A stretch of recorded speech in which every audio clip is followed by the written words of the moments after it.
Soft Glam Satin Foundation. It's in the squeezy tube packaging. There is a very slight oxidization. Hey everyone, welcome back to my channel, and if you're new here, hi, my name is Astha. I'm a big time makeup junkie. I love makeup. I love playing with makeup, and if you love makeup too, please consider following me for all the unfiltered makeup content. That would really mean a lot to me. And for today's video, I'm going to try out a new drugstore foundation, and yes, it's e.l.f. Soft Glam Satin Foundation. I was randomly scrolling on Nykaa to see what's new, and from e.l.f. I was eventually about to try their Halo Beauty Wands, but then I saw this. I was like, okay, now we can give it a try. I already have satin foundation with me now. I don't know if this is a better version of this one or the brand is actually going to discontinue this. I have no idea, but in my mind I'm still figuring out what I actually think about it because I haven't used it much. I think I need to use it more often to make up my mind, and I hope the same thing doesn't happen with this. Now coming back to a product, this is what it looks like. This comes in squeezy tube packaging. Really like the packaging, very convenient for traveling and everything. Also, this foundation retails for 1050 rupees for 30 ml of the product, and as of now in India we have only 30 shades, but I think originally e.l.f. has launched this foundation 36 different shades. The shade I have is called 31 medium neutral. Before going ahead with the application part, let's see what are the claims made by the brand. Long lasting formula that delivers medium to buildable coverage and satin finish. Breathable formula that doesn't look cakey or feels cakey. Infused with 1% hibiscus complex. Doesn't clog pores. Available in 30 different shades. 100% vegan and cruelty free. Now when I have paid around 1000 rupees for this foundation, I just want this one to work my dry textured skin. As you can see, I do have tiny bumps all over my face. I'm expecting this one to be lightweight and to give me that medium to buildable coverage. So yeah, let's start. So this is what our foundation looks like. Comes in squeezy tube packaging. I'm not taking a lot of amount because I'll be applying only on one side of my face first to see what kind of difference does it makes. Also, this has got pretty thick consistency but feels very smooth. I'm directly applying this on my face, and yes, I haven't used any kind of primer before it because I want to see how this works alone, like without any kind of primer or concealer. Now to blend this foundation, I'm using my Mars foundation blending brush. Although most of the time for thicker foundations like consistency, I like to use my beauty blender, but here we go, and to my surprise this is blending pretty easily. Like I'm not making any kind of extra efforts to blend it. Also, I think the shade match is also not bad, just looks a little yellow to me. Most importantly, this doesn't have any kind of fragrance, which is great because I'm done using products with very strong fragrance.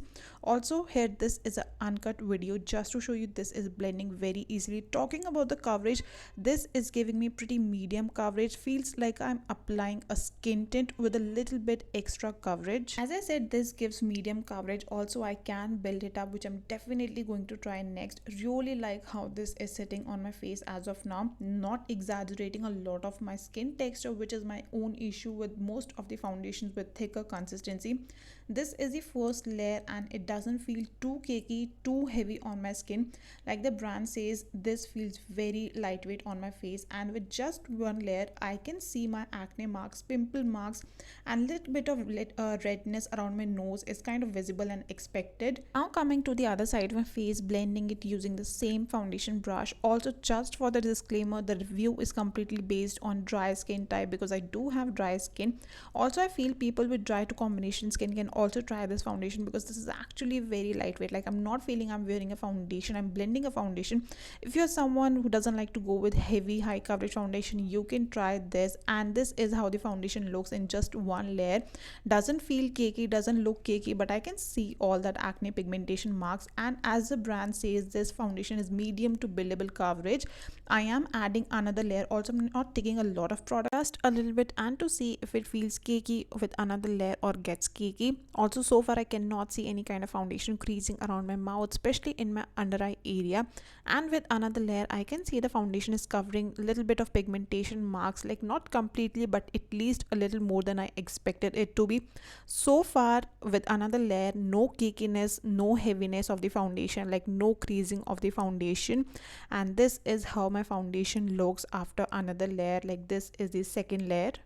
So now this is how the foundation looks on my face after adding 2 layers. Now I'll quickly complete your base makeup and come back to share my review with you. This foundation feels very comfortable and lightweight on skin. Although the consistency was on a little thicker side, but I really liked how this was blending on my dry skin. Good for all the people who are allergic to fragrance because this has got no fragrance. And yes, this foundation does oxidizes on me. Here is a fresh swatch of this foundation. I hope I'm able to show you properly. There is a very slight oxidization. I should have picked up one shade lighter. In the oxidization part, I really like how this foundation is sitting on my face, but I can see foundation separating on my nose. I don't know if this is visible on camera or not, but I can clearly see that in my mirror. And this is when like my skin is very dry, and as of now my nose is not producing a lot of oil, maybe because of the weather change and everything, but I can still see, you know, foundation separation. Maybe I should have used the primer, even though I rarely use primer on my nose like I do, but most of the time I skip primers on my nose no matter what kind of primer I'm using, illuminating, hydrating, pore minimizing. So yeah, I have to figure this out somehow. Talking about the finish of this foundation, I think this is not very matte, not very glowy. It's like somewhere in middle. I think this is going to work for oily skin people as well. So that's it for today's video. I really hope you find this video helpful if you're planning to buy this foundation, and please do not forget to like and subscribe for more unfiltered makeup content.